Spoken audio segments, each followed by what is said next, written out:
नमस्कार, स्वागत है आप सबका। आप देख रहे हैं आपके साथ मेरी बात और मैं प्रिय रंजन भारती। विधानसभा के चुनाव तो 2025 में होंगे बिहार के, लेकिन उसके पहले एक मिनी उपचुनाव हो रहा है 13 नवंबर को बिहार की 4 विधानसभा सीटों पर।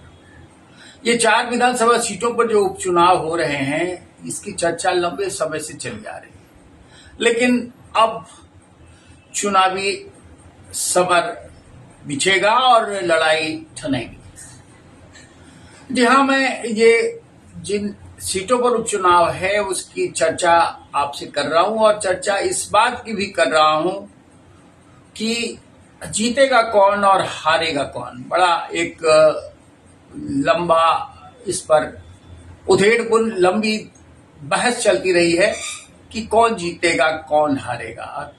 खास करके जन सुराज अभियान कि पार्टी में परिणत होने के बाद प्रशांत किशोर ने जिस तरह से ताल ठोकी है, उससे ये बड़ा संशय भरा सवाल हो गया है। और अब प्रशांत किशोर की पार्टी के लिए भी ये एक बड़ा लिटमस टेस्ट साबित होने वाला है। लिटमस टेस्ट इसलिए कि प्रशांत किशोर जिस भूमिका में दिख रहे हैं, चुनावी रणनीतिकार से अलग, अब राजनीतिक तीर कमान अपने हाथ में लेकर राजनीतिक योद्धा के रूप में उन्होंने एक नया अवतार लिया है। तो वो क्या कर दिखाएंगे और जिस तरह से महत्वाकांक्षाएं उन्होंने जगाई है लोगों की, उस पर उनकी पार्टी कितना खरा उतर पाएगी, ये लिटमस टेस्ट होना है। लेकिन ये 4 सीटें हैं कौन कौन सी, पहले इस पर बात करूंगा। ये हैं तरारी, रामगढ़, इमामगंज और बेलागंज। दोनों गठबंधन, महागठबंधन यानी इंडिया फ्रंट और एनडीए, दोनों के बीच में सीटों के तालमेल की एक रजामंदी बन चुकी है। तरारी सीट माले के हिस्से की है क्योंकि सुदामा प्रसाद वहां से लगातार जीते थे और भाजपा वहां तीसरे नंबर पर रही थी। लेकिन दूसरे नंबर पर जो रहे थे सुनील पांडे, अब वो भाजपा में शामिल हो गए हैं। इसलिए तरारी सीट पर और दूसरी सीट रामगढ़ की, जहां से सुधाकर सिंह इस बार जीतकर सांसद बने, राष्ट्रीय जनता दल की सीट है और उसमें भाजपा दूसरे नंबर पर थी। वहां तरारी और रामगढ़ 2 सीटें भाजपा एनडीए के हिस्से की अपनी लेना चाहती है गठबंधन में, और बाकी 1 सीट इमामगंज की, जहां से जीतन राम मांझी हम पार्टी के नेता और इस बार केंद्रीय मंत्री बने लोकसभा चुनाव जीत कर गया से, तो उनकी सीट पर फिर मतदान होना है उपचुनाव में, और वो सीट हम के खाते में जाएगी। जनता दल यूनाइटेड बेलागंज सीट से दावेदारी ठोक रहा है। जनता दल यूनाइटेड वहां 2 नंबर पर था और लगातार 8वीं बार वहां से विजयी हुए थे सुरेंद्र प्रसाद यादव, राष्ट्रीय जनता दल के। एक दबंग छवि है उनकी। वो इस बार सांसद बन चुके हैं, इसलिए 4 सीटों पर चुनाव हो रहे हैं। अब मोटा मोटी समीकरण ये सामने आ चुका है। इसमें अगर हम महागठबंधन यानी इंडिया ब्लॉक की बात करेंगे तो इंडिया ब्लॉक में 4 में 3 सीटों पर राष्ट्रीय जनता दल की दावेदारी है। वो इन सीटों पर अपना उम्मीदवार उतारेगा और 1 सीट तरारी भारत की कम्युनिस्ट पार्टी मार्क्सवादी लेनिनवादी यानी सीपीआई एमएल के लिए वो छोड़ेगा। अब प्रशांत किशोर ने पूरी तरह से अपनी पार्टी का जो एजेंडा था उसे घोषणा के बाद पहली बार इन उपचुनावों में सभी 100% सीटों पर अपने उम्मीदवार उतार दिए। आज उसकी घोषणा उन्होंने कर दी। जो अब तक जानकारी मिली है उसकी घोषणा अभी कर ही रहे थे वो, लेकिन जनरल एसके सिंह तरारी से उतारे गए हैं मैदान में। जनरल एसके सिंह उस क्षेत्र के हैं और सेना में वो आर्म फोर्सेस के लेफ्टिनेंट जनरल सिर्फ वाइस लेफ्टिनेंट जनरल थे।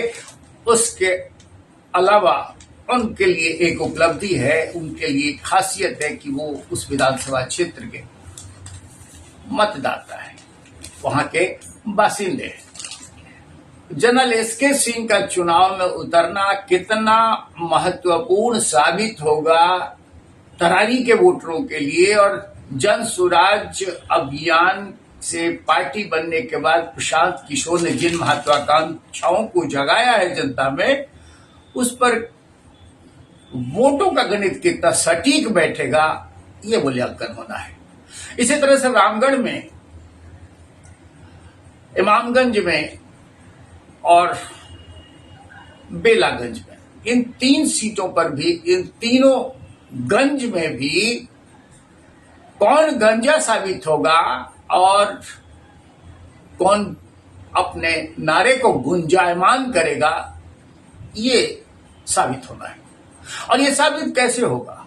क्योंकि अभी तक एक जो अपनी जागीर समझते आ रहे हैं, प्रशांत किशोर की पार्टी के नेता कहते हैं कि उस जागीर को ही तोड़ना है।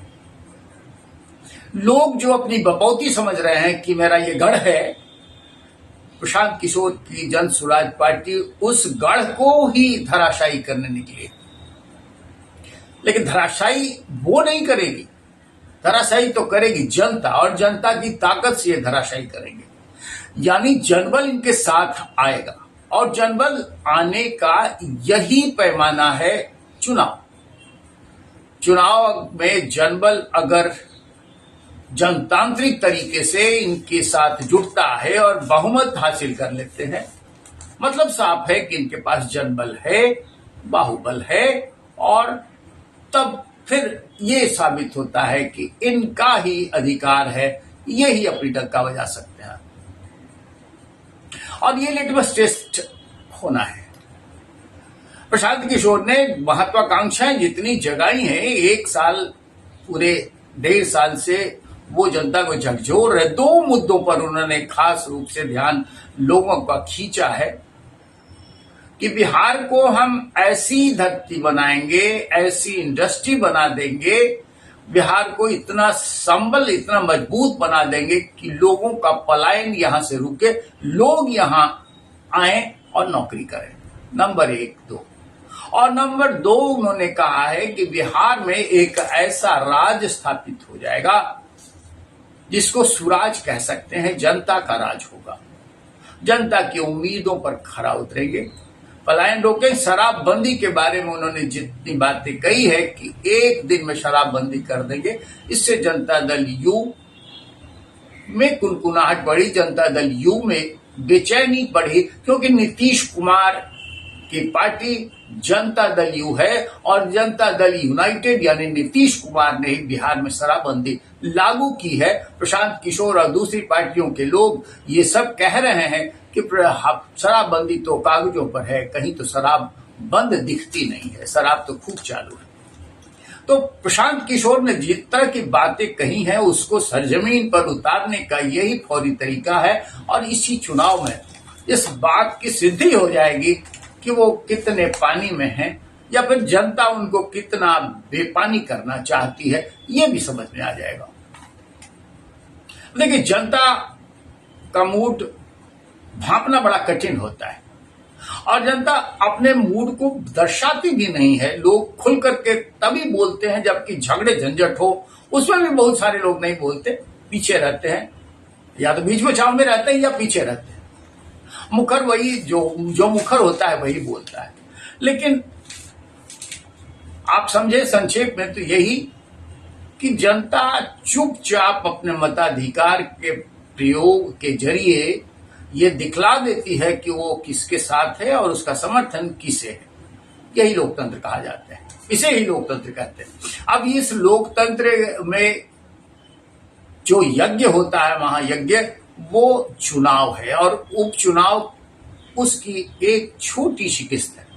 इसमें सारी बातें समझ में आ जानी है।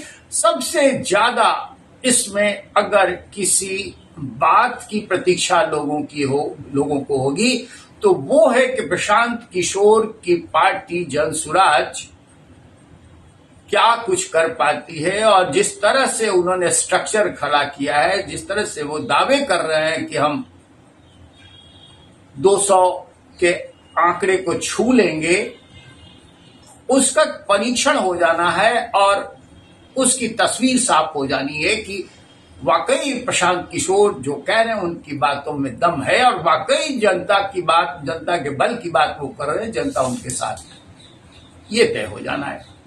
लेकिन इसके साथ साथ ये भी तय हो जाएगा कि आने वाले दिनों में जब विधानसभा के चुनाव होंगे तो फिर जो सत्ता में है वो सत्ता में बने रहेंगे या बाहर हो जाएंगे, और ये भी तय हो जाएगा कि सत्ता में आने के लिए जो लालायित हैं तेजस्वी यादव वो आएंगे, या ये भी आपके सामने सिद्ध हो जाएगा कि जन सुराज के प्रणेता प्रशांत किशोर चुनावी रणनीतिकार से एक राजनेता के रूप में उभरे हैं, वो कितना हद तक कामयाब हो पाते हैं, सत्ता के करीब पहुंचते ही या सत्ता उनके हाथ लग जाती है।